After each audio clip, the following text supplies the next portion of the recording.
Welcome to ஹாண்டர் times.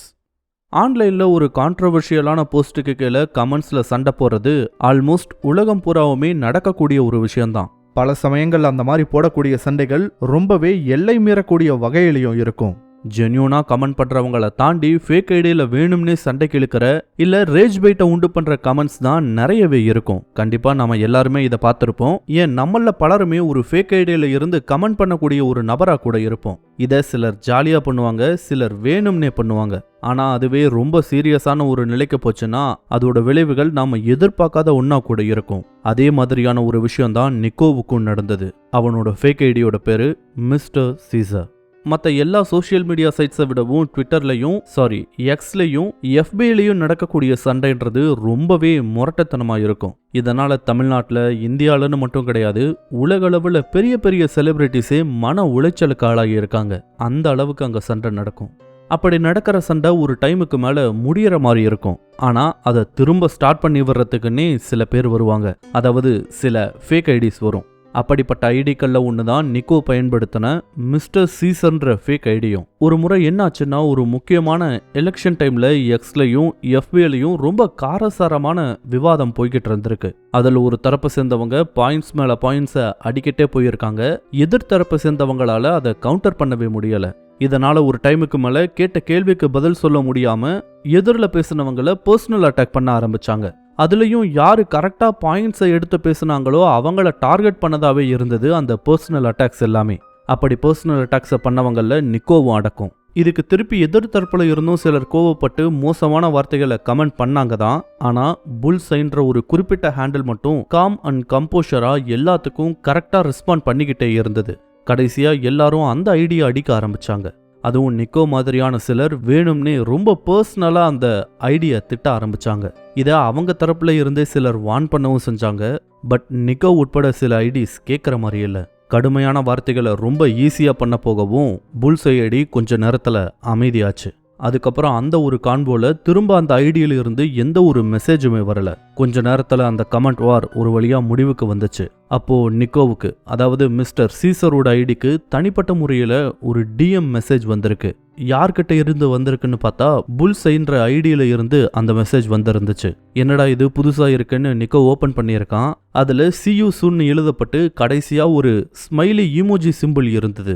அப்பதான் அவனுக்கே நாம கொஞ்சம் ஓவரா தான் போயிட்டோமோன்னு நினைச்சு sorry man I was carried அவேன்னு டைப் அடிச்சு சென்ட் பண்றதுக்குள்ள அந்த ஐடி ஆஃப்லைன் போயிருக்கு. திரும்பவும் அந்த ஐடி ஆன்லைனுக்கு வரும்னு ஸ்க்ரீனை பார்த்துக்கிட்டே இருந்தவன் கொஞ்ச நேரத்திலேயே ஒரு சலிப்போட ஆஃப்லைன் போயிட்டு வேற வேலையை பார்க்க ஆரம்பிச்சிருக்கான். 2-3 நாட்களில் அதை பற்றி நிக்கோ மறந்து கூட போனான். சரியா ஒரு வாரம் கழிச்சு நிக்கோவோட பர்சனல் மெயில் ஐடிக்கு ஒரு அன்னோன் மெயில் வந்திருக்கு. வழக்கமாக வர்ற ஜங்க் மெயில்ஸாக தான் இருக்குன்னு நினச்ச நிக்கோ அதை ஓப்பன் பண்ணி கூட பார்க்கல. ஆனால் அடுத்த நாள் வேற ஒரு ஐடியில இருந்து, அதுக்கு அடுத்த நாள் இன்னொரு ஐடியில இருந்துன்னு தொடர்ச்சியாக அந்த அனானிமஸ் மெயில் மட்டும் வந்துகிட்டே இருந்தது. ஒரு கட்டத்தில் மெயில் தானே என்ன ஆக போகுதுன்னு ஓப்பன் பண்ணி பார்த்துருக்கான் நிக்கோ.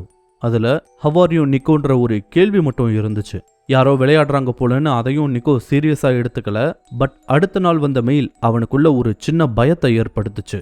Have are you Nico, I mean mister Caesar, don't you remember me? It's புல்சைன் அந்த மெயிலில் எழுதப்பட்டிருந்துச்சு.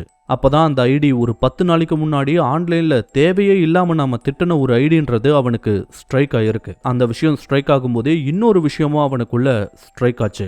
என்னன்னா, நம்ம ஃபேக் ஐடியில் தானே அவன் கூட சண்டை போட்டோம், எப்படி அவனுக்கு என்னோட ஒரிஜினல் ஐடி தெரிஞ்சதுன்னு ஒரு நிமிஷம் திக்குனா இருக்கு நிக்கோவுக்கு.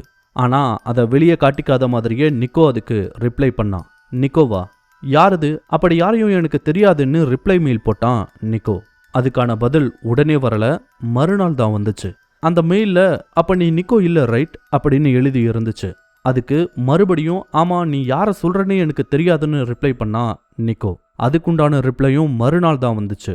அந்த மெயிலில் எதுவுமே எழுதப்படல. அதுக்கு பதிலாக ஒரு இடத்தோட கோஆர்டினேஷனும் ஒரு ஃபோட்டோவும் அந்த மெயிலில் அட்டாச் ஆகியிருந்தது. அந்த ஃபோட்டோவை டவுன்லோட் பண்ணி பார்த்தா அது ஒரு கூகுள் மேப். அதுவும் ஏதோ மேப்பெல்லாம் கிடையாது, நிக்கோவோட வீட்டை கூகுள் மேப்பில் ஜூம் பண்ணி எடுக்கப்பட்ட ஒரு ஃபோட்டோ அது. அந்த கோஆர்டினேட்டை போட்டு செக் பண்ணும்போது அது அவனோட வீட்டை தான் காட்டுச்சு. இதை பார்த்ததும் நிக்கோ உண்மையாகவே அரண்டு போனான். பயத்தை வெளிக்காட்டிக்காம மறுபடியும் யாரோட வீடு இது, கண்டிப்பா என்னோட வீடு கிடையாதுன்னு திரும்பவும் ரிப்ளை பண்ணா நிக்கோ. அடுத்த நாள் அவன் கொஞ்சமும் எதிர்பாராத தகவல்கள் அந்த புல்சை கிட்ட இருந்து ரிப்ளையா வந்துச்சு. அதில் அப்படி என்ன இருந்ததுன்னா நிக்கோவோட முழு பெயர், அவனோட டேட் ஆஃப் பர்த், அவனோட லைசன்ஸ் நம்பர், இது எல்லாத்தோடு சேர்த்து இன்னொரு ஃபோட்டோவும் கூட அட்டாச் செய்யப்பட்டிருந்துச்சு. பயத்தோடைய அந்த ஃபோட்டோவையும் டவுன்லோட் பண்ணி பார்த்தான் நிக்கோ. பார்த்தவனுக்கு வேர்க்க ஆரம்பிச்சிருச்சு. ஏன்னா அது அவனோட ஃபோட்டோ. அன்னைக்கு மார்னிங் அவன் வேலைக்கு போகும்போது எடுக்கப்பட்ட ஃபோட்டோ. இது எப்படி சாத்தியமாகும்? அந்த ஃபோட்டோ எடுக்கப்பட்ட இடம் நிக்கோ வேலை செஞ்சுட்டு இருந்த ஆஃபீஸோட ஃப்ரண்ட்ல. இதையெல்லாம் பார்க்கும்போது ஹி நோஸ் எவ்ரிதிங் அபவுட் நிக்கோ. இன்டர்நெட்டில் பண்ண கமெண்ட்ஸுக்காக, அதுவும் ஃபேக் ஐடியில் இருந்து பண்ண கமெண்ட்ஸுக்காக ஒருத்தன் தன்னை ரியல் லைஃப்பில் ட்ராக் பண்ணிட்டு வந்திருக்க முடியுமான்ற ஒரு விஷயமே அவனால் நம்ப முடியாத, எதிர்பார்க்காத ஒன்றா இருந்துச்சு. உண்மையை சொல்லப்போனா இந்த டீட்டெயில்ஸை வச்சு அவனால் என்ன வேணா பண்ண முடியும். இது மட்டும் சோஷியல் மீடியாவில் வெளியாச்சுன்னா போதும் அவனோட உயிருக்கு கூட ஆபத்தா அமையலாம். சரி, போலீஸ்லையாவது சொல்லலான்னு பார்த்தா நிக்கோவை பற்றி அந்த மர்ம நபருக்கு எல்லாமே தெரிஞ்சிருந்ததே தவிர நிக்கோவுக்கு அந்த மர்ம நபரை பற்றி எதுவுமே தெரியாது. அது மட்டும் இல்லாமல் இவ்வளோ செஞ்சவன் நான் போலீஸ் கிட்ட போவேன்னு யோசிக்காமையா இருந்திருப்பான். கண்டிப்பா யோசிச்சிருப்பான். அதையும் தாண்டி தன்னை மிரட்டுறான்னா அவன் கண்டிப்பா டேஞ்சரான ஒரு ஆளாக தான் இருக்கணும்னு நிக்கோவுக்கு நல்லா புரிஞ்சுது. அது ஒருவித பயத்தையும் அவனுக்குள்ள ஏற்படுத்துச்சு. அதுக்கு ரிப்ளை கொடுக்குற மாதிரி, ப்ளீஸ் லீவ் மீ அலோன், இனிமே இந்த மாதிரி நான் செய்யவே மாட்டேன்னு ஒரு மெயிலை டிராஃப்ட் பண்ணி அந்த புல்ஸை மெயில் ஐடிக்கு ரிப்ளை அனுப்பியிருக்கான் நிக்கோ. அந்த மெயில் அனுப்பப்பட்ட 10வது நிமிஷத்துல நிக்கோவோட மொபைல் ரிங் ஆக ஆரம்பிச்சது. எடுத்து அட்டன் பண்ணி ஹலோ ஹூ இஸ் திஸ்ன்னு கேட்டான் நிக்கோ. ஆனா அதுக்கு எதிர்முனையிலிருந்து எந்த விதமான ஆன்சரும் வரல. அப்பவே அவனுக்கு புரிஞ்சது அந்த கால் புல்ஸைன்ற மர்ம நபர்கிட்ட தான் வந்திருக்குன்றது. ஒரு நிமிஷம் கழிச்சு ஒரு டீப் வாய்ஸ்ல பி எ குட் பர்சன் மட்டும் சொல்லிட்டு அந்த காலை கட் பண்ணா அந்த மர்ம நபர். அந்த கால் கட்டானதும் ஃபோன் ஸ்க்ரீனை எடுத்து பார்க்கும்போது அப்படி ஒரு கால் வந்ததுக்கான எந்த ஒரு ட்ரேஸுமே அந்த ஃபோன்ல இல்ல. ஒரு சந்தேகத்துல அவனோட பர்சனல் மெயிலை ஓபன் பண்ணி பார்த்திருக்கான். அதுலயும் புல்ஸை கிட்ட இருந்து வந்திருந்த எந்த ஒரு மெயிலையும் காணோம். ஏதோ மேஜிக் நடந்த மாதிரி எல்லா மெயிலும் எரேஸ் ஆகி இருந்தது. ட்ராஷ் ஃபோல்டர்ஸ்ல கூட போய் செக் பண்ணி பார்த்தான். ஆனா அந்த மெயில்ஸ் எங்கேயுமே இல்ல. இதையெல்லாம் பார்த்ததும் ஏதோ ஒரு பெரிய பிரச்சனையில இருந்து தப்பிச்ச ஃபீலிங் ஏற்பட்டிருக்கு நிக்கோவுக்கு. அடுத்து முதல் வேலையா அவன் செஞ்சது அவன் உருவாக்கி இருந்த ஃபேக் அக்கௌண்ட்ஸை எல்லாம் டெலீட் பண்ணது மட்டும்தான். இந்த வீடியோ உங்களுக்கு பிடிச்சிருந்தா லைக் பண்ணுங்க, கமெண்ட் பண்ணுங்க, ஷேர் பண்ணுங்க. இதே மாதிரியான புதிய வீடியோக்களை பார்க்க மறக்காம ஹாண்டட் டைம்ஸ் சேனலுக்கு சப்ஸ்கிரைப் பண்ணுங்க. அண்ட் மறக்காம நோட்டிஃபிகேஷன் பெல் ஐகானையும் கிளிக் பண்ணி விடுங்க. தேங்க்யூ.